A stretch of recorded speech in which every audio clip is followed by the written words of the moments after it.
The heavens, the earth, and all their vast array were finished. On the seventh day God finished his work which he had done, and he rested on the seventh day from all his work which he had done. God blessed the seventh day, and made it holy, because he rested in it from all his work of creation which he had done. This is the history of the generations of the heavens and of the earth when they were created, in the day that Yahweh God made the earth and the heavens. No plant of the field was yet in the earth, and no herb of the field had yet sprung up, for Yahweh God had not caused it to rain on the earth.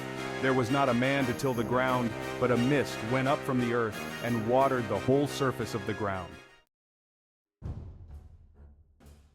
Yahweh God formed man from the dust of the ground and breathed into his nostrils the breath of life, and man became a living soul. Yahweh God planted a garden eastward, in Eden, and there he put the man whom he had formed. Out of the ground Yahweh God made every tree to grow that is pleasant to the sight, and good for food, including the tree of life in the middle of the garden and the tree of the knowledge of good and evil. A river went out of Eden to water the garden, and from there it was parted, and became the source of 4 rivers. The name of the first is Pishon. It flows through the whole land of Havilah, where there is gold, and the gold of that land is good. Bdellium and onyx stone are also there. The name of the second river is Gihon. It is the same river that flows through the whole land of Cush. The name of the third river is Hiddekel. This is the one which flows in front of Assyria. The fourth river is the Euphrates. Yahweh God took the man and put him into the Garden of Eden to cultivate and keep it. Yahweh God commanded the man, saying, "You may freely eat of every tree of the garden, but you shall not eat of the tree of the knowledge of good and evil, for in the day that you eat of it you will surely die." Yahweh God said, "It is not good for the man to be alone. I will make him a helper comparable to him."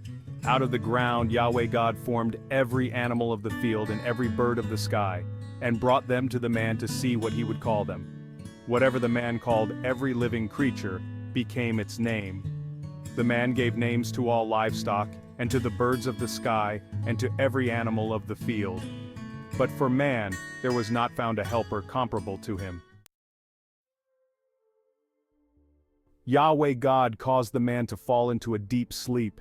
As the man slept, he took one of his ribs, and closed up the flesh in its place.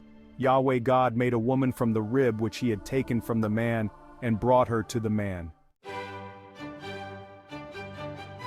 The man said, "This is now bone of my bones and flesh of my flesh. She will be called woman, because she was taken out of man.